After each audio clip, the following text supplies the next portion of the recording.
Hello बच्चों, तो जैसे मैंने आपको अपने फर्स्ट वीडियो में इस फ्री बायोलॉजी कोचिंग क्लासेस की पूरी डिटेलिंग दे रखी है, लेकिन फिर मैं यहाँ पे आपको थोड़ा सा कुछ क्लियर करना चाहूँगी। जो भी बच्चे 2026 में 12th बोर्ड एग्ज़ाम की प्रिपरेशन कर रहे हैं, उनके लिए बायोलॉजी कोचिंग क्लासेस बिल्कुल फ्रीली अवेलेबल होंगे हमारे YouTube channel bio academy number 1 पे। इनके लिए हम इसमें हमारा कॉन्सेप्ट एनसीईआरटी से पूरा कवरेज होगा, लेकिन इसके साथ ही हम एडवांस में लेके चलेंगे ट्रूमैन्स की बायोलॉजी और प्रदीप की बायोलॉजी, और भी जो भी हमारे एडवांस बुक हैं उनसे कुछ कंसेप्ट को भी हम यहाँ पे इंक्लूड करेंगे। हमारा जो लर्निंग है वो कंसेप्ट बेस्ड रहेगा। इसमें नोट्स डायग्राम के साथ आपको प्रैक्टिस पेपर और पीवाईक्यू का एनालिसिस भी करवाया जाएगा, क्योंकि पीवाईक्यू का एनालिसिस करने से हमें एग्ज़ाम का पैटर्न पता चलता है कि एग्ज़ाम में पेपर किस तरीके से आने वाले हैं। ठीक है, तो ऐसे होगा। और हाँ, जैसे कि मैंने उस वीडियो में एक और चीज़ बता रखी है कि मैं अपना क्लास अटेंड करने से पहले आपको इसके सिलेबस के बारे में डिटेल बताऊंगी, क्योंकि सिलेबस ही होता है जो हमें बताता है कि हमें कहाँ से कहाँ तक पढ़ना है। तो हमारा फर्स्ट यूनिट है रिप्रोडक्शन। हम रिप्रोडक्शन के बारे में पढ़ेंगे, जैसे कि रिप्रोडक्शन इन ऑर्गेनिज्म, या फिर reproduction in flowering plant, reproduction in human being, reproductive health, इन सब के बारे में पढ़ेंगे यूनिट फर्स्ट में। तो इसमें सबसे पहला हमारा चैप्टर आता है रिप्रोडक्शन इन ऑर्गेनिज्म। ठीक है, अब इसमें हम अपने टॉपिक को देख लेते हैं, हमारा टॉपिक क्या क्या कवर होगा। तो जैसे कि इसमें होगा लाइफ स्पैन आ जाएगा, फर्स्ट टॉपिक होगा। फिर सेक्सुअल रिप्रोडक्शन होगा। सेक्सुअल रिप्रोडक्शन में fusion, fission, budding, regeneration, fragmentation, sporulation, vegetative propagation, इस तरीके के टॉपिक होंगे। फिर हमारा थर्ड आ जाएगा सेक्सुअल रिप्रोडक्शन वाला टॉपिक, जहाँ पे advantage of sexual reproduction, reproductive cycle in plant, जैसे कि पेरिनियल, बाइनियल, इस तरीके से होगा। और लास्ट में आ जाएगा breeding in animal, pre fertilisation event, fertilisation event and post fertilisation event. ठीक है, तो हमें इतने चीज़ों को कवर करना है इस एक चैप्टर को। और हमारे जो एक चैप्टर है, पूरा जो सिलेबस है, ये हम 6 से 7 दिन में कवर करेंगे, ताकि आराम आराम से हम चलें। मुझे पता है आपको फिजिक्स और केमिस्ट्री भी पढ़ना होता है, तो ये बहुत ही ज़्यादा हार्ड सब्जेक्ट है थोड़ा, लेकिन हम लोग बायो को बहुत ही इंटरेस्ट के साथ और मस्ती में इसको पढ़ते हुए चलेंगे, ताकि आप पे बर्डन ना बने। और मैं चाहती हूँ कि आप लोग इसकी तैयारी अभी से स्टार्ट कर दें। ये अभी हमारा अप्रैल चल रहा है, क्योंकि जुलाई तक आते आते जब कुछ लोग अपनी प्रिपरेशन स्टार्ट करते हैं, उस समय तक आपका कम से कम 2 यूनिट कंप्लीट हो चुका होगा। तो आप उस समय अपने आप को थोड़ा हल्का महसूस करेंगे, और ये बायोलॉजी के एक्स्ट्रा वर्डन से थोड़ा सा आप बच जाएंगे, और बाकी का अपना समय आप अपने फिजिक्स और केमिस्ट्री को दे सकते हैं। तो खैर, हम लोग अब आगे बढ़ते हैं अपने टॉपिक पे। हमारा पहला टॉपिक है लाइफ स्पैन। लाइफ स्पैन क्या है, तो इसको हम लोग पहले एक स्टोरी के माध्यम से समझते हैं। आप एक स्टोरी सुनिए, फिर डिसाइड कीजिए कि लाइफ स्पैन क्या है। ठीक है, तो मान जाओ कोई बच्चा है छोटा सा, वो पैदा होता है, बड़ा होता है, उसका रिप्रोडक्टिव फेज आता है, फिर उसका बुढ़ापा आता है। तो इस पूरे प्रोसेस को कंप्लीट करने के बाद जब उसका यहाँ पे नेचुरल डेथ होता है इस बच्चे का, तो इस पूरे समय को, जितना इस समय यहाँ पे सरवाइव किया है बच्चा पैदा होने से लेके मरने तक का, इस पूरे टाइम को बोल देते हैं लाइफ स्पैन। ठीक है, लाइफ स्पैन कुछ नहीं है, बस सरवाइव करने का जो हम लोग का टाइम है, बर्थ टू नेचुरल डेथ। ठीक है, देखो यहाँ पे जैसे कि बर्थ फ्रॉम नेचुरल डेथ, इसी पूरे पीरियड को, यानी कि टाइम को बोल देते हैं नेचुरल डेथ, लाइफ स्पैन। ठीक है, अब लाइफ स्पैन जो है विभिन्न ऑर्गेनिज्म में, जो भी अलग अलग तरीके के ऑर्गेनिज्म हैं, उनमें अलग अलग लाइफ स्पैन होता है। जैसे कि मान लीजिए कुछ बैक्टीरिया में हम देख लेते हैं, तो उसमें कुछ मिनट का लाइफ स्पैन होता है, यानी कि बहुत कम समय के लिए जीते हैं। लाइफ स्पैन का मतलब हो कि वो कितना समय तक जी रहे हैं, है ना। या फिर कुछ स्पीसीज ऐसे हैं जो बहुत सेवरल टाइम के लिए जीते हैं। ठीक है, अब जैसे कि हम यहाँ पे थोड़ा देख लें, तो ये हमारा हाथी है, यानी कि इसको बोलते हैं एलिफेंट। एलिफेंट कितने सालों तक जिंदा रह रहा है, तो एलिफेंट 50 से 70 साल तक सरवाइव करता है। और लायन लायन हो गया हमारा 10 से 14 साल तक। डॉल्फिन 40 से 50। कुत्ता 10 से 20। बिल्ली भी 12 से 18 साल तक की सर्वाइव करती है। और गाय 15 से 20 साल। और घोड़ा तो 25 से 30 साल तक सर्वाइव कर रहा है। और बकरी 10 से 15 साल। और कछुआ 100 साल। तो यहाँ पे देख रहे हो आप सब, इनका मतलब ये अलग अलग इनका जो लाइफ स्पेन है वो अलग अलग है। या फिर हम बनियान ट्री ले लें तो उसका कुछ 100 साल या फिर उससे भी ज़्यादा साल तक वो सर्वाइव कर सकता है। या फिर राइस प्लांट ले लें, यानी कि धान का खेती हो गया या फिर गेहूं का खेती हो गया, तो इसमें जो प्लांट है केवल 3 से 4 महीने तक की सर्वाइव करते हैं। क्योंकि 3 से 4 महीने में इनकी लाइफ साइकिल कंप्लीट हो जाती है और इनको हम लोग कल्टीवेट करके यानी काट कूट के अपना चावल गेहूँ बना लेते हैं, फिर इनको खा जाते हैं। ठीक है, ठीक है। तो ये हो गया अपना लाइफ स्पेन का कॉन्सेप्ट। अब थोड़ा आगे बढ़ते हैं अपने नेक्स्ट स्लाइड पे। हमारा नेक्स्ट कॉन्सेप्ट है यहाँ पे phase of life in living organism. तो यहाँ पे हम थोड़ा देखते हैं लाइफ की फेजेस क्या हैं। तो पहला आता है जुवेनाइल फेज, यानी कि वेजिटेटिव फेज। वेजिटेटिव का मतलब होता है काइक। काइक का मतलब होता है कि जो उसका बॉडी पार्ट है, केवल बॉडी पार्ट, इसमें कोई सेक्स ऑर्गन सेक्स गैमेट का कोई रोल नहीं है, केवल बॉडी पार्ट है। बहुत फास्टली ग्रो कर रहा है। और फास्टली ग्रो कैसे कर रहा है, तो यहाँ बहुत जल्दी जल्दी सेल डिवीजन हो रहा है। और जितना ही ज़्यादा सेल डिवीजन होता है उतना ही तो इस फेज़ को बोलते हैं काइक फेज, मतलब वेजिटेटिव फेज। ठीक है, बहुत फास्टली सेल डिवीजन कर रहा होता है। और जब सेल डिवीजन करता है तो बच्चा भी बहुत तेज़ी से ग्रो करता है। तो 4 फेज होते हैं मतलब एक लिविंग ऑर्गेनिज्म में। तो उनमें पहला है जुवेनाइल या फिर वेजिटेटिव फेज, जहाँ पे सेल डिवीजन बहुत फास्टली होता है और यहाँ पे बच्चा बहुत जल्दी से ग्रो करता है। जैसे होता है कि अभी आप देख रहे होगे कि अभी एक बच्चा जो अभी आज पैदा हुआ वो 1 हफ्ते के बाद वो किसी और उसका स्ट्रक्चर दिखने लगता है, थोड़ा अलग सा। फिर 1 महीने बाद वो लड़का थोड़ा ज़्यादा ही बदल जाता है। फिर 6 महीने बाद या फिर साल 1 साल में वो दौड़ने लगता है ना। सॉरी। तो इसका जुवेनाइल फेज हो गया, यानी कि वेजिटेटिव फेज। यहाँ पे बच्चा केवल बढ़ने के लिए ही पैदा हुआ है, तो केवल इस फेज में बढ़ेगा, केवल ग्रो करेगा। ठीक है, अब आ जाता है सेकेंड रिप्रोडक्टिव फेज। यहाँ पे जो बच्चा है अब वो उसका बड़ा हो गया है। अब यहाँ पे आता है उसके 6 गैमेट का फॉर्मेशन तो हो चुका है, डेवलपमेंट। जो भी 6 ऑर्गन है इस बच्चे का वो अब यहाँ पे उसमें डेवलपमेंट होगा। जैसे कि मान जाओ आप अगर लड़के हो तो लड़कों में चेंजेस आते हैं जब वो 13-14 साल के होते हैं, तो उनमें हार्मोन लेवल में चेंजेस आते हैं। उनकी दाढ़ी मूछें आती हैं, सीना चौड़ा होने लगता है, आवाज़ में भारीपन आता है ना। और अलग अलग तरीके के बॉडी में सिम्टम्स आते हैं। उनको अपने आप में ही समझ नहीं आता है कि हो क्या रहा है ना। लेकिन यहाँ पे थोड़ा सा अपने आप को समझने की ज़रूरत है, कंट्रोल करने की ज़रूरत है कि मेरे बॉडी में क्या हो रहा है। तो इसको चीज़ों को समझो थोड़ा। और आप लोग चूँकि बायो के स्टूडेंट हो तो अगर आप लोग इसको थोड़ा और भी सर्च करके पढ़ो, क्योंकि अभी मैं वहाँ पे हार्मोन का डिस्कशन नहीं करूँगी। तो और लड़कियाँ हैं तो लड़कियों में पीरियड आना स्टार्ट हो जाता है, या फिर उनके भी ब्रेस्ट थोड़ा से ग्रो होने स्टार्ट हो जाते हैं। तो ये लड़कियों के सिम्टम्स हैं। ठीक है, तो ये रिप्रोडक्टिव फेज हो जाता है। यहाँ पे इनका 6 ऑर्गन का डेवलपमेंट होता है और फिर ये रिप्रोडक्शन करते हैं। ठीक है, तो ये रिप्रोडक्टिव फेज हो गया। रिप्रोडक्शन का मतलब होता है कि अपने जैसे 6 ऑर्गन ग्रो करता है, फिर बच्चे पैदा होते हैं, तो इनका रिप्रोडक्टिव फेज है। इसके बाद से जब ये रिप्रोडक्शन प्रोसेस इनका ख़त्म हो जाता है तो आता है एजिंग फेज।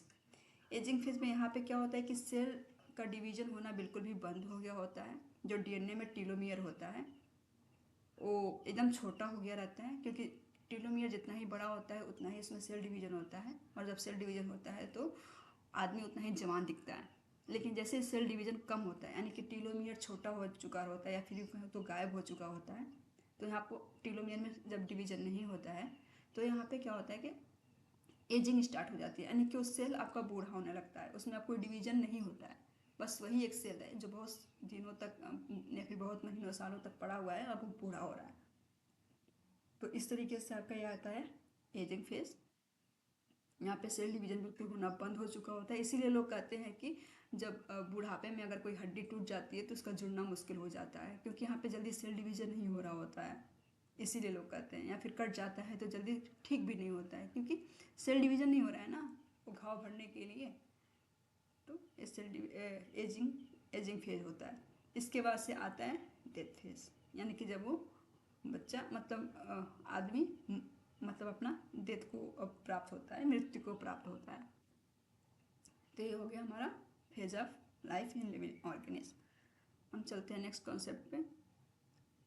हाँ, तो अब हमारा आ जाता है रिप्रोडक्शन इन ऑर्गेनिज्म। हम देख लेते हैं रिप्रोडक्शन है क्या। तो रिप्रोडक्शन को हम दो पार्ट में तोड़ते हैं, री प्लस प्रोडक्शन। प्रोडक्शन का मतलब होता है उत्पादन, और री का मतलब होता है बार बार, यानी कि बार बार आप किसी चीज़ को बना रहे हो, ठीक है। तो रिप्रोडक्शन को हम तो अब थोड़ा सा इसको स्टोरी के द्वारा सुनते हैं कि रिप्रोडक्शन मान लीजिए कि आपके पेरेंट्स हैं। पेरेंट्स एक दूसरे के साथ आते हैं, उनका जो मेल और फीमेल सेक्स ऑर्गन है दोनों एक दूसरे से फ्यूज होते हैं, मेटिंग करते हैं, फिर कुछ समय के बाद बेबी पैदा होता है। बच्चा जब पैदा होता है तो इस पूरे प्रोसेस को, यानी कि उनके सेक्स ऑर्गन का एक दूसरे से फ्यूज करना, फिर कुछ समय के बाद यानी कि 9 महीने के बाद बच्चे का पैदा होना, इस पूरे प्रोसेस को बोल देते हैं रिप्रोडक्शन, ठीक है। तो इस तरीके से ये हो जाता है एक बायोलॉजिकल प्रोसेस। अब इस जब बच्चा पैदा होता है, यानी कि वो न्यू ऑर्गेनिज्म जब पैदा होता है तो उसी को बोल देते हैं ऑफस्प्रिंग। समझ में आई बात। यानी कि पेरेंट मेटिंग के बाद कुछ समय के बाद बच्चा पैदा होता है, इस पूरे प्रोसेस को ही रिप्रोडक्शन बोलते हैं, और इस पूरे प्रोसेस को बायोलॉजिकल प्रोसेस बोलते हैं, और उससे जो न्यू ऑर्गेनिज्म यानी कि जो बेबी पैदा होता है उसको ऑफस्प्रिंग बोलते हैं, ठीक है। ठीक है, अब यहाँ पे होता है जेनेटिक मटेरियल का ट्रांसफर। जेनेटिक मटेरियल जो मम्मी और पापा में दोनों में है, डीएनए आरएनए क्रोमोसोम जीन वगैरह, उन सब का ट्रांसफ़र होता है जो बच्चा आता है उसमें। क्योंकि मम्मा का जो एग है और पापा का स्पर्म है, दोनों फ्यूज करके ही बेबी बनाते हैं। तो इस स्पर्म में जो डीएनए जेनेटिक मटेरियल है और फिर एग में जो जेनेटिक मटेरियल है, वो दोनों का हूबहू ट्रांसफ़र हो जाता है बच्चे में। तो जैसे होता है ना कि जब आप अपने घर में आसपास सुना होगा कहीं कि बच्चे की आँख मम्मी जैसे है, नाक पापा जैसे है, तो ये क्या है, मम्मी का जो जीन है उसका ट्रांसफ़र हुआ है बच्चे में, पापा का नाक वाला जीन का ट्रांसफ़र हुआ है बच्चे में, और कुछ जो जीन बच गए हैं उनका दोनों का मिक्स करके हाइब्रिड बन गया है आपके बॉडी में, आपके मतलब बॉडी में ट्रांसफ़र हो गया उसका। जैसे कि मान लीजिए अगर मम्मी काली हो गई, पापा गोरे हो गए, तो दोनों का गाला काला और गोरा वाला जो डीएनए या फिर जीन है, दोनों एक दूसरे के साथ मिक्स करके आपको ब्राउनिश कलर में पैदा कर दिया। तो कुछ जीन ऐसे डायरेक्टली ट्रांसफ़र हो जाते हैं और कुछ जीन मिक्स करके ट्रांसफ़र होते हैं, तो इसको बोलते हैं जेनेटिक मटेरियल का ट्रांसफ़र। तो हम देख लेते हैं यहाँ पे reproduction involve the transfer and combination of transfer and combination of genetic material ensuring offspring inherit traits from parents। inherit traits का मतलब है कि आनुवांशिक लक्षण, यानी कि आपकी पीढ़ी जो आपके पीढ़ी में जो भी लक्षण है, यानी कि आपके खानदान में जो लक्षण चलते आ रहे हैं वो आप में। ट्रेट का मतलब होता है कि लक्षण यानी कि कैरेक्टरिस्टिक्स, और इनहेरिट का मतलब है वंशानुगत यानी कि खानदान का लक्षण पीढ़ी दर पीढ़ी बच्चे में ट्रांसफर होता रहता है। तो लक्षण क्या है, लक्षण का वही है डीएनए आरएनए जीन का ट्रांसफर। तो होता है ना कि आप देखे होंगे कि कभी कभी दादू या फिर परदादू के भी जो कुछ कुछ लक्षण है बच्चे में आते रहते हैं, बच्चे वैसे हरकत करते हैं, या फिर उनका कलर हो गया, या फिर आँखें हो गई, नाक हो गया। तो इस तरीके से इनहेरिट ट्रेट्स इसको बोलते हैं, ठीक है। अब हम आगे बढ़ते हैं अपने न्यू कॉन्सेप्ट पे। अब हम देखते हैं टाइप्स ऑफ रिप्रोडक्शन।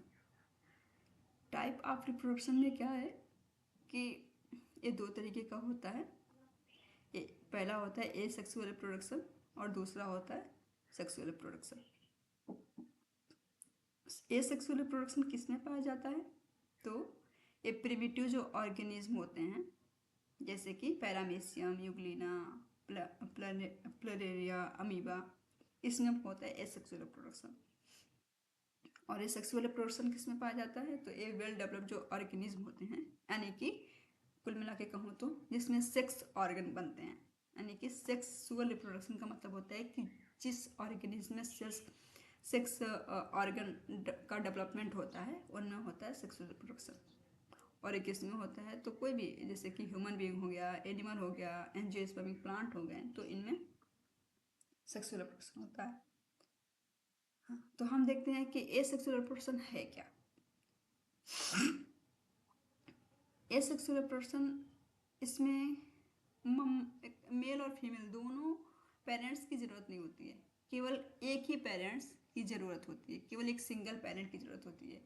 या तो पापा भी बच्चा पैदा कर सकते हैं डायरेक्टली, या तो मम्मा भी डायरेक्टली बच्चा पैदा कर सकती है। इसमें किसी सेक्स ऑर्गन की मेटिंग की ज़रूरत नहीं होती है। ठीक है, तो इसमें केवल एक सिंगल सेल की ज़रूरत, सिंगल पेरेंट की ज़रूरत होती है। इसमें कोई मेल फीमेल नहीं होता है, क्योंकि आप लोगों ने यूग्लिना, पैरामीशियम में कभी कोई मेल फीमेल नहीं सुना होगा, क्योंकि ये सिंगल ही काफ़ी हैं। तो हम इसके थोड़े से प्रोसेस थोड़ा देख लेते हैं यहाँ पे। जैसे कि ए sexual reproduction involves a single parent and occur without the fusion of gametes, यानी कि सेक्स है। ठीक, अब इसके प्रोसेस को देख लेते हैं होता कैसे है एसेक्सुअल रिप्रोडक्शन। तो पेरेंट ऑर्गेनिज्म होंगे मतलब कि कोई भी या तो पैरामीशियम, यूग्लिना, कोई एक, उसमें मम्मी पापा दोनों नहीं होंगे, कोई एक ही सिंगल पेरेंट होगा। उसमें नो गैमेट फॉर्मेशन फ्यूजन, क्योंकि गैमेट यहाँ पे तो बन ही नहीं रहा है ना, प्रिमिटिव ऑर्गेनिज्म है, प्रिमिटिव ऑर्गेनिज्म से गैमेट नहीं बनते हैं, यानी कि सेक्स ऑर्गन का डेवलपमेंट नहीं होता है। तो गैमेट का फ्यूजन भी नहीं होगा, जब ऑर्गन नहीं रहेगा तो फ्यूजन किस बात का। अब आ जाएगा यहाँ पे डिवीजन, बडिंग या फिर स्पोरुलेशन, यानी कि जो पेरेंट बॉडी है उसका डायरेक्ट डिवीजन होता है। यहाँ पे मान जाए आपका अमीबा हो गया, अमीबा का अगर इसको रिप्रोड्यूस करना होगा तो इसमें कोई सेक्स ऑर्गन नहीं होगा, कोई अपने मेल फीमेल को अट्रैक्ट नहीं करेगा, बस डायरेक्ट जब भी रिप्रोड्यूस होना होगा डायरेक्ट अपने बॉडी को दो भागों में बांटेगा और बस बन जाएंगे दो, इनका रिप्रोडक्शन हो जाएगा इतने में। तो इनका डायरेक्ट डिवीजन होता है, या तो डायरेक्ट डिवीजन हो गया या फिर ऐसे बडिंग हो गया या फिर स्पोरुलेशन हो गया। तो इसके थ्रू ये अपना रिप्रोडक्शन करते हैं और फिर बनता है न्यू आइडेंटिकल ऑर्गेनिज्म, यानी कि ऑफस्प्रिंग। जैसे कि मान जाओ पेरेंट अमीबा हो गया और ये डॉटर अमीबा हो गया, तो इस तरीके से बन जाता है, ये ऑफस्प्रिंग बन गया जो डॉटर अमीबा है, इस तरीके से। ठीक है, अब क्या होता है कि जब भी ये बच्चा यहाँ पे बन रहा होता है, यानी कि बेबी अमीबा बन रहा होता है, तो जो भी जेनेटिक मटेरियल यहाँ पे होंगे इस पेरेंट अमीबा में, वही सेम ट्रांसफ़र हो जाएंगे इस बेबी अमीबा में। तो जैसा पेरेंट अमीबा है सेम एकदम फोटोकॉपी, यानी कि कहूँ तो जीराक्स, सेम टू कॉपी, मतलब सेम कॉपी टू कॉपी ऐसे दिखेगा। जैसे पेरेंट अमीबा है वैसे ही डॉटर अमीबा भी दिखेगा, कोई अलग चेंजेस नहीं होंगे, क्योंकि इनका एक ही, यहाँ पे कोई दूसरा डीएनए आ नहीं रहा है, एक ही पेरेंट है उसी का डिवीजन होके बन रहा है, तो सेम सेम हो रहा है। तो इस जो सेम फोटोकॉपी एक दूसरे के बन जा रहे हैं, इस फोटोकॉपी को ही बोलते हैं हम क्लोन, क्योंकि यहाँ पे जो जेनेटिक मटेरियल है उसका पूरा सीधे सीधे ट्रांसफ़र हो रहा है और वही सेम जेनेटिक मटेरियल का ट्रांसफ़र हो रहा है, तो कोई अलग लक्षण तो आया नहीं, तो इसीलिए इसको बोल देते हैं क्लोन। ठीक है, तो हम नीचे क्लोन का भी कॉन्सेप्ट देख लेते हैं, एक क्लोन है क्या। तो क्लोन को वही, जैसे कि मैंने अभी बोला कि इसको आप लोग जीरोक्स मान लेते हैं, ये मान लीजिए जीरोक्स है और कुछ नहीं। तो offspring produce genetically identical to parent and each other, often referred to as clone। ठीक है, तो जैसे कि यहाँ पे कह रहे हैं कि जो ऑफ स्प्रिंग होते हैं produce genetically identical to parent and each other, यानी कि दोनों एक दूसरे के जो जेनेटिक मटेरियल है दोनों में एक दूसरे में सेम होता है, इसलिए इनका क्लोन मतलब इसके ऑफ स्प्रिंग को हम लोग क्लोन बोलते हैं। ह्यूमन बींग में ऐसे नहीं होता है, या फिर एनिमल में जो सेक्सुअली रिप्रोड्यूस कर, क्योंकि उसमें मेल और फीमेल गैमेट फ्यूज होके एक नए बच्चे को बनाते हैं। तो जो भी मेल का अलग से डीएनए होगा और फीमेल का अलग से डीएनए होगा, और ये बना के एक तीसरा ऑर्गेनिज्म बना रहे हैं। तो इनका बेबी सेम नहीं होता है। नाक मुंह थोड़ा कुछ सेम हो जाता है, लेकिन हूबहू सेम नहीं। ये अपने मम्मी पापा की जीरोक्स नहीं होते हैं, जो एनिमल या फिर सेक्सुअली रिप्रोड्यूस करते हैं ऑर्गेनिज्म, उनमें नहीं होता है क्लोनिंग। क्लोनिंग केवल होता है एसेक्सुअल रिप्रोडक्शन में। ठीक है, तो ये हो गया हमारा क्लोन का कॉन्सेप्ट। अब हम आगे बढ़ते हैं। तो चलिए हम देखते हैं बेनिफिट ऑफ एसेक्सुअल रिप्रोडक्शन। अब एसेक्सुअल रिप्रोडक्शन का इम्पोर्टेंस क्या है, इसका एडवांटेज देख लेते हैं। एडवांटेज में होता है लाभ। इनका लाभ क्या है, तो लाभ इसका ये है कि क्विक ग्रो करते हैं, क्विक रिप्रोडक्शन करते हैं, क्योंकि इसमें किसी गैमेट डेवलपमेंट या फिर उसके फ्यूजन का कोई ज़्यादा ड्रामा नहीं होता है। तो ये डायरेक्ट जब भी उनको रिप्रोड्यूस करना होता है, डायरेक्टली अपने बॉडी को डिवाइड करते हैं और रिप्रोड्यूस कर लेते हैं अपने आप को। तो इसमें बहुत क्विक, यानी कि फास्टली कुछ मिनटों में हजारों अपनी फोटोकॉपी यानी कि क्लोन बना लेंगे, बस अपने बॉडी को डायरेक्टली डिवाइड करके। ठीक है, तो इसमें क्विक रिप्रोडक्शन होता है। ओनली वन पेरेंट की ज़रूरत होती है, इसमें कोई मेल फीमेल की ज़रूरत नहीं होती है। पापा भी और बना लेंगे और मम्मी भी अपना बच्चा खुद पैदा कर लेंगे। ठीक है, यहाँ पे नो गैमेट नीडेड, क्योंकि गैमेट का फॉर्मेशन होता नहीं है, तो गैमेट की नीडेड भी नहीं है। ऑल गुड कैरेक्टरिस्टिक्स पास्ट, तो मम्मी पापा में जो भी मतलब जो भी पेरेंट अमीबा में जो भी गुड जेनेटिक मटेरियल होगा, उसमें गुड या फिर बैड दोनों जो भी होगा वो सेम सेम सेम पूरा के पूरा बच्चे में भी ट्रांसफ़र होगा। ठीक है, यहाँ पे नो डिस्पर्सन होता है। ग्रो मतलब ग्रो इस सेम फेवरेबल कंडीशन में ग्रो करते हैं।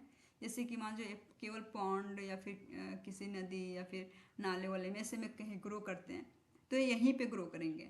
इनको ले जाके साफ तालाब में रख दो तो वहाँ पे नहीं ग्रो करेंगे, क्योंकि इनके में जो जेनेटिक वेरिएशन है बहुत कम होता है।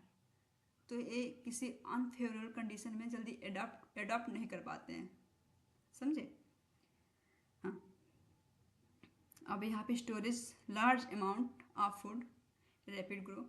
हाँ, क्योंकि बहुत तेज़ी से अपने आप को ग्रो करते हैं, तो बहुत ज़्यादा संख्या में एज ए फूड के रूप में भी अपने आप को स्टोर करते हैं। जैसे कि जो हमारा जो भी स्विमर्स हो गए या फिर क्रिस्टेशियन हो गए, इनको खाने के लिए। ठीक है, अब हम देख लेते हैं एडवांटेज। इसका डिसएडवांटेज क्या है, यानी कि इसकी हानियाँ क्या हैं। इसकी हानियाँ यही है कि इसमें इसका जो जेनेटिक मटेरियल है उसमें कम वेरिएशन होता है। कम वेरिएशन होता है तो जल्दी अपने आप को किसी अदर इन्वायरमेंट में अडॉप्ट नहीं कर पाते हैं। ठीक है, अब इसका जो इन ऑफ स्प्रिंग है उसमें जो वंशानुगत कैरेक्टर हैं, जो भी अच्छे या बुरे जो भी कैरेक्टर हो तो ट्रांसफ़र हो रहा है। तो अगर जो बीमारी अमीबा को है वही सेम सेम बीमारी इसको भी आ जाती है, जो मतलब जेनेटिकली कुछ डिजीज़ है अमीबा को, तो वही जेनेटिक डिजीज़ इस ऑफ स्प्रिंग में भी ट्रांसफ़र होगा। कोई इसे रोक नहीं सकता, क्योंकि यहाँ पे एसेक्सुअल रिप्रोडक्शन हो रहा है, डायरेक्ट बॉडी का पूरा डिवीजन हो रहा है, तो डायरेक्ट डीएनए का भी पूरा का पूरा इसमें ट्रांसफ़र हो रहा है, वही उसका डीएनए। ठीक है, लैक ऑफ डिस्पर्सन, यानी कि ये कहीं दूसरी जगह किसी दूसरे से कंपटीशन नहीं करते, कहीं दूसरी जगह नहीं जाते। ये अपनी कम्युनिटी में ही अपने ही लोगों के साथ खाने के लिए, पानी के लिए और लाइट के लिए कंपटीट कर रहे होते हैं एक दूसरे को, यानी कि अपने में ही कंपटीशन करते हैं। तो इस तरीके से ये बहुत जल्दी मरते भी हैं, क्योंकि एक ही दूसरे को मार रहे हैं। तो इस तरीके से ये हो गया हमारा एसेक्सुअल रिप्रोडक्शन का एडवांटेज और डिसएडवांटेज। अब हम अपनी नेक्स्ट स्लाइड पे आते हैं, देखते हैं यहाँ पे।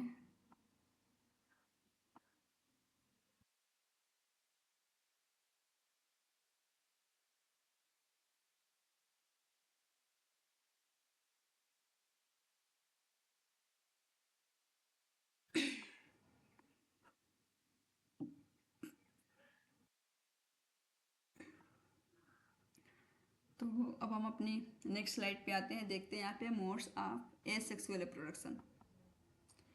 एसेक्सुअल रिप्रोडक्शन के टाइप क्या हैं? तो इसके बहुत से टाइप हैं।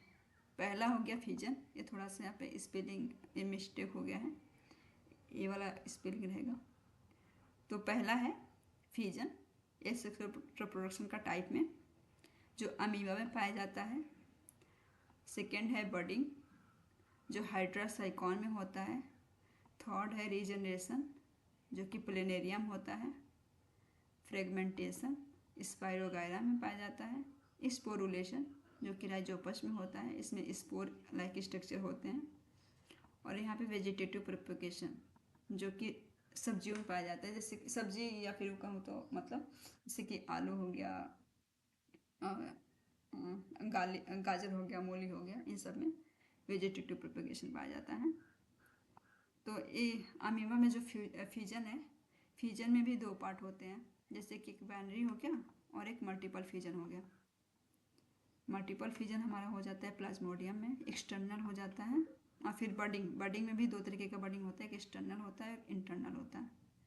इंटरनल बडिंग में होता है साइकॉन में होता है, और एक्सटर्नल बडिंग होता है हाइड्रा में। ठीक है, तो हम थोड़ा आगे बढ़ते हैं, हम अपना अब देखेंगे फ्यूजन वाला टॉपिक। तो फ्यूजन में हमारा बेसिकली क्या है, इसको भी हम एक स्टोरी के द्वारा सुने। चलो, तो फ्यूजन में क्या है कि इसको भी हम एक स्टोरी के माध्यम से सुनते हैं, इसमें कहानी देखते हैं, कहानी क्या है इसका। तो फ्यूजन में क्या होता है कि बस एक बॉडी होता है अमीबा का, ये अमीबा की मान जो है बॉडी है, और जब इसको रिप्रोड्यूस करना होता है तो अपने बॉडी को डायरेक्टली ऐसे डिवाइड करता है, और इस डिवीजन को, जो डायरेक्ट डिवीजन हो रहा है यहाँ पे, इस डिवीजन को ही बोल देते हैं फ्यूजन। ठीक है, तो देखियो यहाँ पे, it takes place organism in which parent cell divide to form daughter cell, इस प्रोसेस को बोलते हैं fusion. It is found in primitive और लोअर ऑर्गेनिज्म। ठीक है, क्योंकि प्रिमिटिव या फिर लोअर ऑर्गेनिज्म में ही एसेक्सुअल रिप्रोडक्शन होता है, और इस ऑर्गेनिज्म में प्रोकैरियोटिक सेल होते हैं। ठीक है, तो अब हम इस पर देख लेते हैं। It is two types of on the basis of number of spring, यानी कि नंबर के बेस पे, यानी कि डिवीजन के बाद से कितने डॉटर सेल बन रहे हैं, इसके बेस पे यहाँ पे भी ये दो टाइप का होता है फ्यूजन। एक होता है बाइनरी फ्यूजन, एक होता है मल्टीपल फ्यूजन। ठीक है, अब कुछ टाइप एक्सिस के बेस पे हैं, जैसे कि कुछ इरेगुलर डिवीजन है जो कि अमीबा में होता है, जैसे कि ये कहीं से भी डिवाइड हो सकता है। अमीबा में जो डिवीजन है कहीं से भी डिवाइड हो सकता है, तो इसको इरेगुलर डिवीजन बोलते हैं। ट्रांसवर्स डिवीजन है, लॉन्गिट्यूडनल और ऑब्लिक्यू डिवीजन, इसको हम लोग आगे देखते हैं इस कॉन्सेप्ट को। तो पहला हमारा कॉन्सेप्ट है बाइनरी फ्यूजन क्या है। तो बाइनरी फ्यूजन बेसिकली जब एक पेरेंट सेल, मतलब जब एक पेरेंट डिवाइड होकर के केवल दो डॉटर सेल को फॉर्मेशन करता है, तो इसको हम बोल देते हैं बाइनरी फ्यूजन, क्योंकि इसके नाम में छुपा हुआ है दो, यानी कि बाइनरी, बाई, तो दो, तो केवल दो डॉटर सेल का फॉर्मेशन करता है। यानी कि देखो ये अमीबा हो गया, यहाँ पे इलोंगेट हो रहा है, इसके अंदर जो न्यूक्लियाई है इसको इलोंगेट कर रहा है यहाँ पे, और यहाँ पे डिवीजन होकर के इसके साइटोप्लाज्म का डिवीजन हो रहा है। जैसे साइटोप्लाज्म डिवाइड होता है, यहाँ पे दो डॉटर अमीबा सेल का फॉर्मेशन होता है। ठीक है, तो जब एक पेरेंट सेल डिवाइड होकर दो डॉटर सेल का फॉर्मेशन करते हैं इन फेवरेबल कंडीशन, यानी कि कंडीशन इनके मुताबिक होना चाहिए बेहतर, उसमें बाइनरी फ्यूजन होता है। और ये बाइनरी फ्यूजन होता किस में है, मतलब किन किन ऑर्गेनिज्म में, तो अमीबा हो गया, यूग्लिना हो गया, लेशमानिया हो गया, पैरामीशियम हो गया, इन सब में होता है। In amoeba the plan of division irregular, जैसे कि हमने ऊपर आपको बता रखा था कि जो एक्सिस के बेस पे इस फ्यूजन को, मतलब फ्यूजन का जो टाइप था इरेगुलर फ्यूजन, वहाँ पे यहाँ पे ये अमीबा में ही केवल पाया जाता है इरेगुलर, क्योंकि अमीबा में कोई बॉडी स्ट्रक्चर नहीं है, जहाँ से मन करे वहाँ से खा सकता है, यहाँ से खा सकता है, आगे से, पीछे से, ऊपर से, नीचे से, कहीं से भी अपने फूड को इंगल्फ कर सकता है। तो इसमें कोई बॉडी स्ट्रक्चर नहीं है, इसलिए इसका डिवीजन भी कहीं से हो सकता है, तो इसमें इरेगुलर डिवीजन होता है। ठीक है, तो चलो अब हम लोग आगे बढ़ते हैं। बाइनरी फिजन, अब मल्टीपल फिजन देखेंगे। मल्टीपल फिजन क्या है? तो यहाँ पे देखो, मल्टीपल फिजन में जब एक न्यूक्लियाई यानी कि एक सेल डिवाइड होकर के मल्टीपल सेल का फॉर्मेशन करते हैं, यानी कि मल्टीपल डॉटर सेल का फॉर्मेशन करते हैं, तो उसको बोलते हैं मल्टीपल फिजन। जैसे कि देख लो यहाँ पे, parent cell divides to form many daughter cells, यानी कि बहुत से डॉटर सेल का फॉर्मेशन करता है, तो इस चीज़ को इस बोल देते हैं मल्टीपल फिजन। लेकिन ये जो फ्यूजन होता है, मल्टीपल फ्यूजन, ये फेवरेबल कंडीशन में भी हो सकता है और अनफेवरेबल कंडीशन में भी हो सकता है। ठीक है, अभी मल्टीपल फ्यूजन होता किस में है? तो प्लाज्मोडियम में होता है। आप लोग इसे याद रखिएगा, प्लाज्मोडियम में मल्टीपल फ्यूजन होता है। ठीक है, होता है। और बाइनरी फ्यूजन किस में होता है? तो अमीबा, यूग्लिना, लेशमानिया, पैरामीशियम में बाइनरी फ्यूजन होता है, और मल्टीपल फ्यूजन प्लाज्मोडियम में होता है। ठीक है, याद रहेगी चीज़ें। ठीक है, याद रखना। और याद, अगर कभी भूल भी जाए तो तुरंत अपने हाथ से जो नोट्स को बना रहे हो, तुरंत नोट्स को खोलना, वहाँ से रिवाइज करो। और हाँ, ऐसे सो के मत देखो, क्योंकि सो के देखोगे तो कॉन्सेप्ट नहीं बन पाएगा, फिर आपके दिमाग में कुछ और चलेगा। अपने पीठ को सीधा करो, टेबल पे बैठो, चेयर टेबल पे बैठो और वहाँ से पढ़ो, क्योंकि कंसंट्रेशन इज मोस्ट इम्पॉर्टेंट। कोई कॉन्सेप्ट को कितना भी इजी करके समझा ले, जब तक आपका कंसंट्रेशन पढ़ाई पे नहीं रहेगा तब तक नहीं हो पाएगा। ठीक है, तो थोड़ा अपने पीठ की हड्डी को सीधा करो और इस पर थोड़ा फोकस करो। और हाँ, याद रखना है, जब भी भूल जाए तो कॉपी खोलना, अपना नोट्स खोलना और उसे रिवाइज करना। मैं तो कहूँगी आप लोग साथ में, अगर नहीं नोट्स बना पा रहे हो तो पूरा एक बार लेक्चर देखने के बाद मुश्किल से 15 मिनट लगेगा, इसको लिख लिख के डायग्राम वायग्राम बना के रख लो, क्योंकि रिवीजन करने में आसानी होगी। जब तक लोग अपना जुलाई या फिर अगस्त से अपना, कुछ लोग अपना प्रिपरेशन स्टार्ट करेंगे, तब तक आपका आधा प्रिपरेशन इधर ही हो चुका रहेगा बायो का। तो आप लकी हो कि आपका अभी से क्लासेस स्टार्ट हो चुके हैं। ठीक है, तो हम लोग चलते हैं अब एक्सिस के बेस पे जो डिवीजन हो रहा है उसको देखते हैं। इसमें क्या है? तो एक्सिस का मतलब हो गया जैसे कि इसे लॉन्गिट्यूडनल या फिर ट्रांसवर्स डिवीजन। ठीक है, तो इसको हम लोग बोलते हैं एक्सिस। आप लोग को पता ही होगा, पढ़े होंगे आप लोग फिजिक्स में, 2 डायमेंशन 3 डायमेंशन, तो एक्सिस के बेस पे ही तो होता है। हाँ, तो इसीलिए एक्सिस के बेस पे डिवीजन भी हो रहा है यहाँ पे। तो यहाँ पे हम लोग पढ़ रहे हैं ट्रांसवर्स डिवीजन। यहाँ पे ट्रांसवर्स डिवीजन में है कि जब cell divides across its short axis producing 2 daughter cell with copies of nuclei and organelles. हाँ, सही बात है, जब भी कोई पेरेंट सेल डिवाइड होता है तो उसमें न्यूक्लियाई या फिर उसके जो भी ऑर्गेन्स है वो भी तो उसमें डिवाइड होता है, ट्रांसफ़र होता है ना। तो ये ट्रांसवर्स डिवीजन किस में पाया जाता है?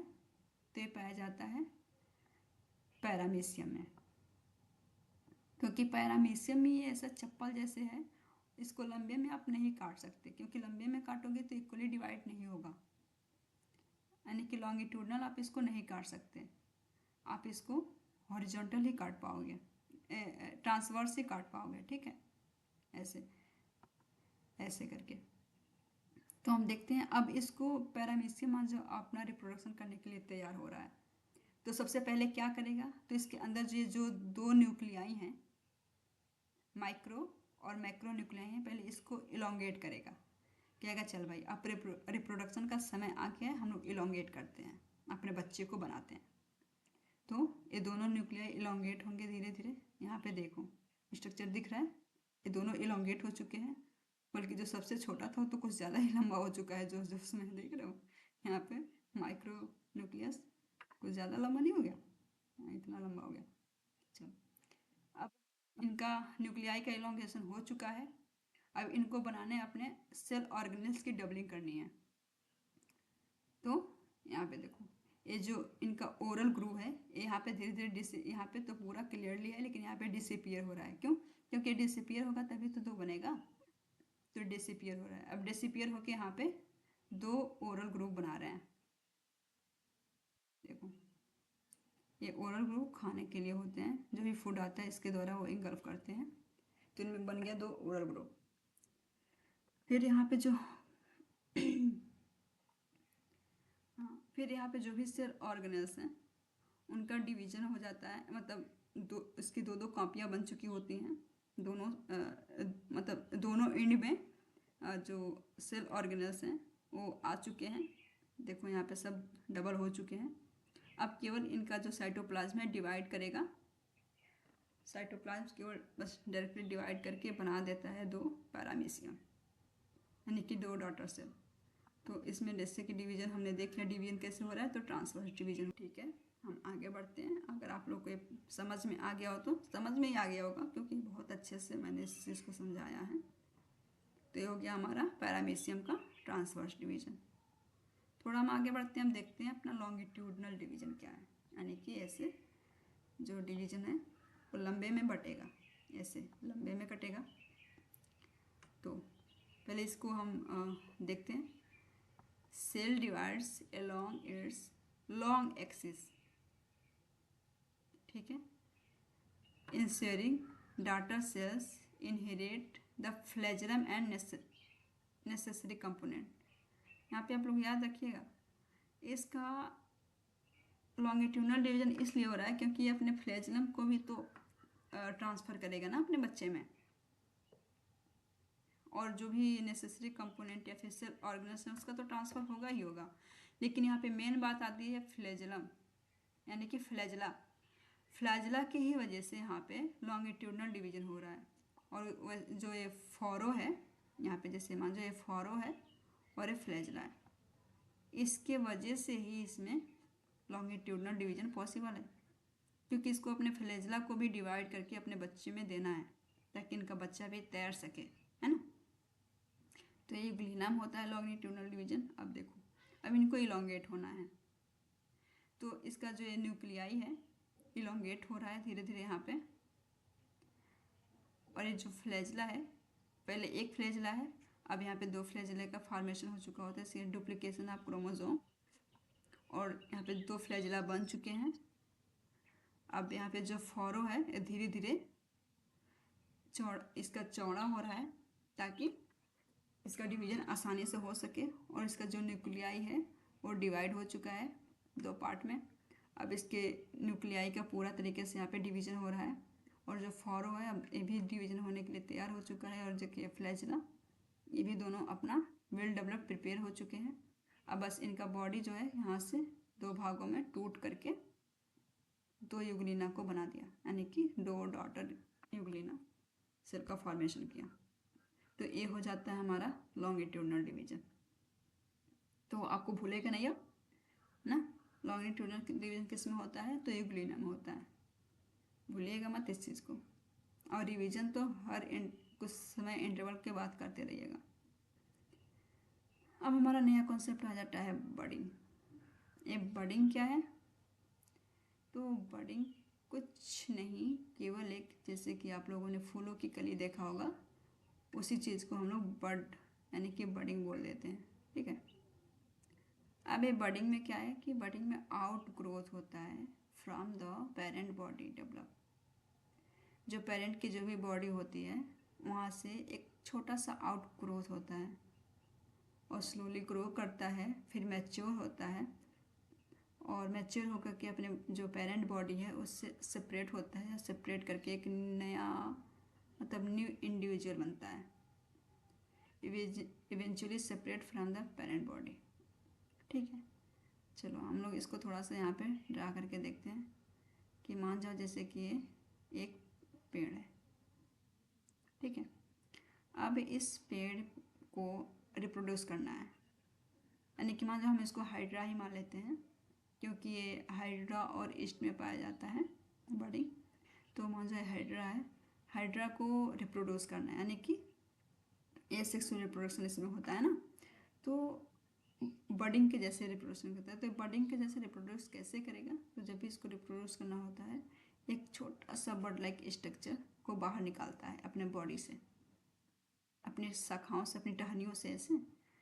अब बर्ड लाइक स्ट्रक्चर जैसे बाहर निकलता है, फिर धीरे धीरे क्या करता है, ग्रो करता है, मतलब बड़ा होता जाता है, ऐसे बड़ा होता जाता है, यहाँ पे ग्रो कर रहा है। और जब इतना ये बड़ा हो जाता है कि नहीं, यहाँ पे मैच्योर हो जाता है, तो क्या होता है, अपने बॉडी, जो पेरेंट बॉडी है, यहाँ से ये सेपरेट हो जाता है। यहाँ से सेपरेट होके ये अलग बॉड का फॉर्मेशन, बॉड जो होता है सेपरेट हो जाता है, या सेपरेट होके एक अलग हाइड्रा का फॉर्मेशन करता है ग्रो करके। तो इस प्रोसेस को बोल देते हैं बडिंग। बडिंग हमारा होता है एक्सटर्नल होता है और इंटरनल होता है। एक्सटर्नल बडिंग में होता है हाइड्रा और ईस्ट में, और इंटरनल बडिंग होता है साइकॉन में। तो हम आते हैं एक्सटर्नल बडिंग, यानी कि एक्सोजेनस। इसको इससे भी याद रखिएगा, क्योंकि एग्जाम में कुछ भी पूछा जा सकता है, स्पेशली जो शॉर्ट आंसर्स होते हैं उसमें। तो आप लोग एक्सोजेनस और एक्सटर्नल बडिंग भी ध्यान रखिएगा, ठीक है। अब देखिए, जैसे कि मैंने आप लोगों को थोड़ा यहाँ पे बताया कि ये पेरेंट हाइड्रा है, इसको एसेक्सुअली रिप्रोड्यूस करना है। तो छोटा सा बेबी, जो ये बेबी वाला है हिस्सा है, बेबी बर्ड छोटा सा यहाँ पे ग्रो हो रहा है। अब यहाँ पे इसका डेवलप स्टार्ट हो जाता है, इस बर्ड का डेवलपिंग। फिर जैसे ही ये बर्ड जो है मैच्योर होता है, मैच्योर होने के बाद से यहाँ पे सेपरेट हो जाता है अपने पेरेंट हाइड्रा से, और सेपरेट होकर एक नया हाइड्रा का फॉर्मेशन करता है, ठीक है। तो इस पूरे प्रोसेस को बोल देते हैं बडिंग। अब यहाँ पे here new individuals grow from the surface of parent organism. यहाँ पे सरफेस को थोड़ा ज़्यादा ध्यान दीजिएगा। सरफेस कह रहा है, सरफेस क्यों कह रहा है? क्योंकि एक्सटर्नल बडिंग है। एक्सटर्नल बडिंग में हम लोग जैसे कि साफ साफ देख रहे हैं कि इसके सरफेस पे एक बर्ड ग्रो कर रहा है, यहाँ पे भी सरफेस पे बर्ड ग्रो कर रहा है। और यहाँ पे ईस्ट है, ईस्ट का सेल है, ईस्ट के सेल में भी ये सरफेस पे ग्रो कर रहा है। तो ये जब पेरेंट के बॉडी सरफेस पे बाहर, यानी कि बाहर की तरफ जो बर्ड निकलता है, उसको बोल देते हैं एक्सटर्नल बडिंग, ठीक है। और इंटरनल बडिंग किस में होता है? तो इंटरनल बडिंग, या फिर इसको कहूँ तो इंडोजीनस बडिंग। इंडोजीनस बडिंग जो होता है ये मोस्टली साइकॉन और स्पॉन्जिला में होता है। और ये होता कैसे है? तो मान लीजिए ये पेरेंट साइकॉन है या फिर स्पॉन्जिला है, इसके अंदर देख रहे हैं इसके बॉडी पे कोई बर्ड लाइक प्रोजेक्शन, यानी कि बर्ड लाइक उभार नहीं है, कोई कली यहाँ पे नहीं खिल रही है, निकल नहीं रहा है बाहर बॉडी के सरफेस पे। ये अंदर ही अंदर एक न्यूक्लियाई था, लेकिन इस न्यूक्लियाई जो है, या न्यूक्लियाई डिवाइड करके कितने ढेर सारे बर्ड को बना रखे हैं। देख रहे हो आप, एक न्यूक्लियाई डिवाइड, अपने आप को डिवाइड करके इतने ढेर सारे बर्ड को बना रखे हैं अंदर ही अंदर, बाहर कोई दिखावा नहीं है, लेकिन सब अंदर प्रोसेस चल रहा है। तो इस जो अंदर है जो बर्ड है, इसको बोल देते हैं जेम्यूल्स, ठीक है। अब और ये फट के फिर बहुत ढेर सारे जो मतलब स्पॉन्जिला है उसका फॉर्मेशन करते हैं। तो हम लोग थोड़ा इसको देख लेते हैं एज ए सेंटेंस के फॉर्म में। Budding occur inside the organism. देखो यहाँ पे स्पॉन्जिला के अंदर ही बर्ड का फॉर्मेशन हो रहा है, बॉडी ऊपर कहीं कुछ दिखाई नहीं दे रहा है कि कौन सा बर्ड ग्रो कर रहा है, अंदर ही अंदर सब प्रोसेस हो रहा है। कॉमन इन स्पॉन्ज, स्पॉन्ज में कॉमन होता है, स्पॉन्ज जैसे कि साइकॉन या फिर स्पॉन्जिला हो गया। Buds formed internally are called gemmules. जो बर्ड इंटरनल बनते हैं उसको जेम्यूल्स कहते हैं। आप लोग इसको याद रखिएगा जरा, जेम्यूल्स को, ठीक है। मैं इन सब चीज़ों को जो भी मैं हाईलाइट कर रही हूँ, इनको मैं टेस्ट में जब लूँगी तो उसको वहाँ पे आपको इसका क्वेश्चन बना के दूँगी, याद रखिएगा आप लोग। Gemmules are tough coated dormant cluster of embryonic cell.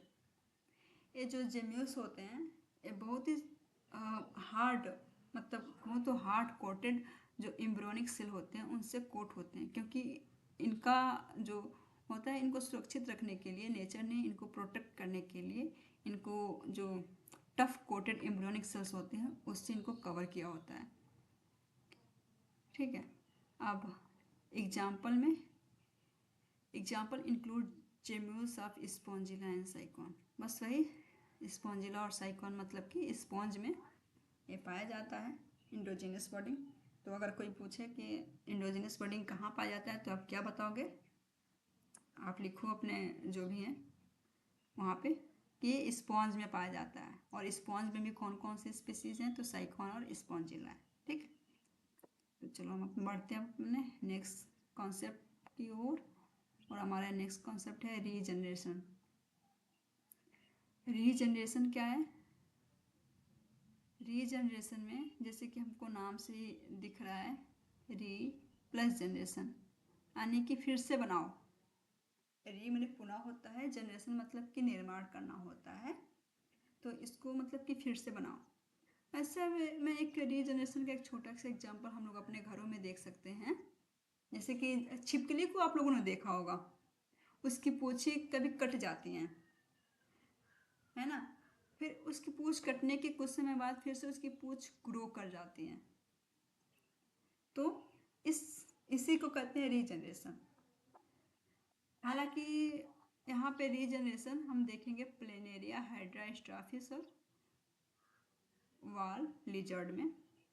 जैसे कि मैंने अभी बताया वाल लिजर्ड की हमारे घरों में जो छिपकलियाँ होती हैं दीवारों पे, उनमें। और प्लेनेरिया में भी एक कॉमन होता है, उसकी पूंछ जैसे कि जो छिपकली होती है उसकी पूंछ कट जाती है फिर से ग्रो कर जाती है, तो ये रीजनरेशन का एग्जाम्पल है। इसी तरीके से हम प्लेनेरिया के बॉडी को भी देखेंगे, कैसे वो उसका हर एक पार्ट अलग अलग ग्रो करके एक अलग प्लेनेरिया, न्यू प्लेनेरिया बनाता है। ठीक है, तो देखते हैं रीजनरेशन है क्या। तो यहाँ पे if the body of an organism cuts into parts, यानी कि अलग अलग कोई एक बॉडी है, मान लो एक बॉडी है, इस बॉडी का यहाँ पे ये सर हो गया, ये पूँछ हो गई, ये मिड का बॉडी हो गया, मिड बॉडी पार्ट हो गया, कहीं से कुछ भी काट दो बनेगा पूरा का पूरा फुल बॉडी स्ट्रक्चर है। ठीक है, तो कट्स इनटू पार्ट्स और इंजर्ड, या फिर उनको चोट लग जाता है जैसे कि वाल लिजर्ड में होता है, उनकी पूँछ अगर कट जाती हैं या फिर घाव की वजह से, तो each part has the capability, तो इसका हर एक पार्ट, सर हो गया या फिर मिड का हो गया या फिर ये सर हो गया या फिर ये टेल हो गया, हर एक बॉडी पार्ट के अंदर कैपेबिलिटी होती है कि रीजनरेट द होल ऑर्गेनिज्म। जैसे कि यहाँ पे देखो प्लेनेरिया में एक प्लेनेरिया है, इस प्लेनेरिया के बॉडी को 3 पार्ट में काट दिया गया है। सर है, सर भी अपना अलग से रीजनरेट करके पूरी प्लेनेरिया को बना रहा है। और ये है इसका मिडिल पार्ट, या फिर वो कहूँ तो टेल वाला पार्ट, ये भी पूरी के पूरी तरीके से जनरेट करके न्यू प्लेनेरिया को बना रहा है। ठीक है, तो इस तरीके से हो जाता है रीजनरेशन। यानी कि रीजनरेशन में बस एक ही सिंपल सा है कि उसके किसी भी हर एक बॉडी पार्ट, सर हो गया, मिडिल पार्ट हो गया, पूंछ हो गया, तो हर एक बॉडी पार्ट अपने आप में कैपेबिलिटी रखते हैं पूरा का पूरा होल बॉडी को रीजनरेट करने की। ठीक है, आप समझ में आ गया आपको? तो आप लोग इसका एग्जाम्पल याद रखिएगा, क्योंकि एग्जाम्पल पूछा जाता है एग्जाम में। तो एग्जाम्पल में है प्लेनेरिया, हाइड्रा, स्टारफिश, वाल लिजर्ड। ठीक है, अब हम आते हैं अपने फोर्थ कॉन्सेप्ट फ्रेगमेंटेशन पे। फ्रेगमेंटेशन का मतलब यहाँ पे ये है, कोई बॉडी पार्ट है ऐसे, बॉडी पार्ट ऐसे फीता लाइक स्ट्रक्चर होता है स्पाइरो वगैरह का, तो बॉडी जो होता है ब्रेक डाउन इनटू 2 और more than 2 pieces called fragment. Fragment का जैसे मतलब यहाँ पे हो ही गया फ्रेगमेंट की अलग अलग टूटना। फ्रेगमेंट का मतलब होता है टूटना।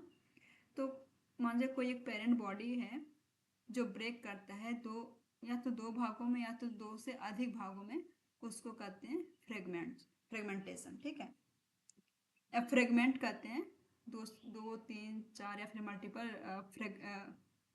फ्रेगमेंट में टूटता है, और इस प्रोसेस को बोल देते हैं फ्रेगमेंटेशन। अब each of the fragment is capable of developing into a new individual। अब इसमें भी हर एक फ्रेगमेंट के पास कैपेबिलिटी होती है ग्रो करके अपना पूरा का पूरा होल इंडिविजुअल का फॉर्मेशन करें। अब एक किस में होता है, तो एल्गी में स्पाइरोगाइरा हो गया, फंगी में राइजोपस हो गया, ब्रायोफाइट में मर्केंसिया फिरिक्सिया हो गया। तो जैसे कि स्पाइरोगाइरा, जैसे कि आप लोग यहाँ पे देख रहे हैं, स्पाइरोगाइरा का फीता लाइक स्ट्रक्चर होता है। फीता जैसे आप लोगों ने अपने घरों में देखा होगा, फीता एक लंबा सा कपड़े का होता है, पतला सा, उसको फीता बोलते हैं। ये दो भागों में टूट रहा है, या फिर ये मल्टीपल भाग में भी टूट सकता है, फ्रेगमेंट में टूट सकता है, और ये दो फ्रेगमेंट में टूट करके हर एक फ्रेगमेंट अपना एक अलग ही डाटा सेल का फॉर्मेशन कर रहा है। ठीक है, हम चलते हैं, हमारा आ जाता है स्पोरुलेशन। स्पोरुलेशन का कॉन्सेप्ट इसके शब्दों में ही छुपा हुआ है। स्पोरुलेशन का मतलब ही होता है कि स्पोर का फॉर्मेशन। स्पोर मतलब कि स्पोर हो गया, ओलेशन का मतलब हो गया निर्माण, यानी कि स्पोर का निर्माण हो रहा है। यहाँ पे देखो स्पोर का फॉर्मेशन हो रहा है। Production of single celled minute propagules called spore. ठीक, अब spore produce various organism specially fungi capable of developing into a complete organism.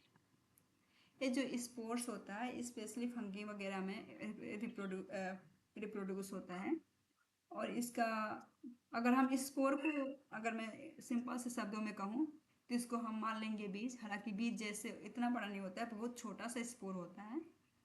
तो इसका हर एक स्पोर है, ये ग्रो करके, इसके अंदर कैपेबिलिटी होती है कि ग्रो करके एक न्यू इंडिविजुअल का निर्माण कर सके। ये हर एक, यहाँ पे जो भी हर एक स्पोर्ट्स है वो सब में कैपेबिलिटी होती है।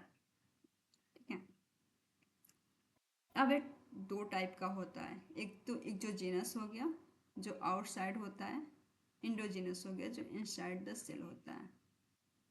ठीक है, और स्पोरुलेशन का एग्जाम्पल, स्पोरुलेशन होता किस में है, तो कोनेडियाइन पेनिसिलियम। देखिए पेनिसिलियम हमारा मोस्ट इम्पॉर्टेंट स्पीसीज है, क्योंकि ये एज ए मेडिसिनल रूप में भी काम आता है पेनिसिलिन के लिए, एंटीबायोटिक।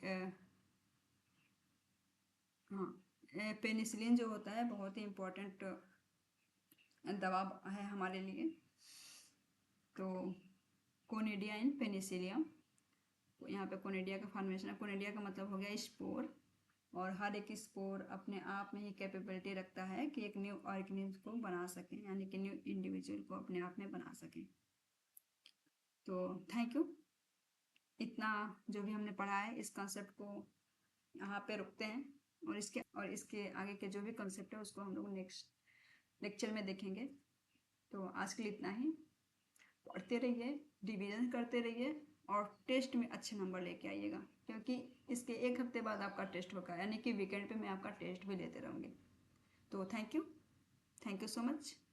और हाँ, इसको शेयर और सब्सक्राइब कीजिए ताकि और भी लोगों तक जाए और सभी लोग इस फ्री इनिशिएटिव का लाभ ले सकें।